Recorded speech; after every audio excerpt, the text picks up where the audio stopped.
उपस्थित संत मंडल, वेद भक्त भाइयों और बहनों, आज जिस तिथि गुरु पूर्णिमा पर कोई बॉम्बे से, कोई दिल्ली से, कोई अमृतसर से और कुछ सज्जन तो विदेश से भी आए हैं। जैसे हमारे नारायण पुहानी न्यूयॉर्क से आए हुए हैं, वो बड़े वेद भक्त हैं। जब हम वेद स्थापना के लिए गए थे तो उन्होंने 1 महीना 11 दिन सब काम छोड़कर वेद प्रचार का ही कार्य किया। तो ये गुरु पूर्णिमा किस लिए थी, इसके 2 अर्थ हैं। इस तिथि को गुरुजन इकट्ठे होकर ये विचार करते थे कि ईश्वर ने संसार की रक्षा के लिए, शत्रुओं पर विजय प्राप्त करने के लिए, अगर कोई व्यक्ति मर जाए उसको जिंदा करने के लिए, बूढ़े को जवान बनाने के लिए और भवसागर से पार होने के लिए जिन वेदों ने क्या व्यवहार, क्या परमार्थ दोनों पर प्रकाश डाला है, उस वेद की रक्षा कैसे की। आजकल हम चिंता करते हैं धन कैसे बचाएं, घर कैसे बचाएं, पुत्र पौत्रादियों कैसे बचाएं। ऋषि समझते थे कि धन की प्राप्ति, पुत्र पौत्रादि की प्राप्ति, जितने संसार के वैभव हैं, इनकी प्राप्ति का एकमात्र कल्प वृक्ष है वेद। अगर हम अपने वेद की रक्षा कर लेंगे तो फिर किसी प्रकार की हमारे राष्ट्र पर कोई विपत्ति और संकट आ नहीं। मेरी पुत्री ने आपके सामने ऋग्वेद मंडल 6 सूक्त 27 और मंत्र 4 एतत् इंद्रिय अचेत। फिर ऋग्वेद मंडल 6 सूक्त 75 मंत्र 5, ये 2 मंत्रों के आधार पर बतलाया कि अगर गुरु की कृपा रहे और गुरु महाराज ऐसे वेद मंत्र हमें दें और जहां हमारे लिए उन वेद मंत्रों का स्वयं जप करें, जिसके द्वारा हमारी सब विपत्तियां और संकट दूर हो सके। क्यों? ऋग्वेद मंडल 1 सूक्त है 147, मंत्र है 4। वहां लिखा है मंत्रो गुरु। कि अगर विचार किया जाए तो वेद ही गुरु है।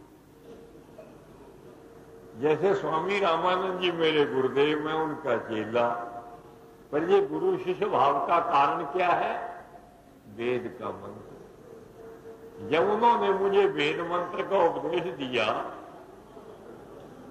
अहम ब्रह्मास्मि तत्त्वमसि अयम आत्मा ब्रह्म प्रज्ञानम ब्रह्म योसा वसौ पुरुषः सोहमस्मि, इन महावाक्यादि के उपदेश से ही वे हुए गुरु, मैं हुआ उनका शिष्य। तो अगर विचार दृष्टि से देखा जाए तो वेद ही गुरु है। क्यों? वेद मंत्र के उपदेश के द्वारा ही 2 व्यक्तियों का परस्पर गुरु शिष्य भाव की स्थापना होती। इसलिए जिस गुरु ने हमें वेद विद्या सिखलाई, हमें कृतज्ञता व्यक्त करने के लिए इस तिथि को गुरु महाराज का पूजन करना। इस तरह गुरु भक्ति के संबंध में वेदों में बहुत कुछ लिखा है। छांदोग्य उपनिषद के 6ठ अध्याय के 14वें खंड में भी एक कहानी आती है छोटी सी कि एक मनुष्य बड़ा धनी था। जैसे आजकल अपहरण कर लेते हैं ना, उठा के ले जाते हैं, फिर पैसा मांगते हैं। तो चोर इस ताक में थे, ये गंधार में जो अमुक सेठ है, अगर ये कहीं हाथ लग जाए तो इसका अपहरण करके हम जंगल में ले जाए। सेठ घूमने गया, चोरों ने उसको पकड़ लिया, जंगल में ले गए। जो कुछ उसके पास था वो सब छीन लिया, उसके हाथ पांव बांध दिए, आंखों में पट्टी लगा दी। क्यों? वो तो आंखें बंद करके ले गए थे ताकि फिर जल्दी ये अपने शहर में न पहुंच सके। वो बेचारा रो रहा था। उधर से दयालु महात्मा आ गए। बेटा क्यों रो रहा है? महाराज, चोर पकड़कर मुझे लाए, मेरे हाथ पांव बांध दिए और मेरी आंखों पर भी पट्टी लगा दी। मुझे पता ही नहीं मैं किस मार्ग से आया।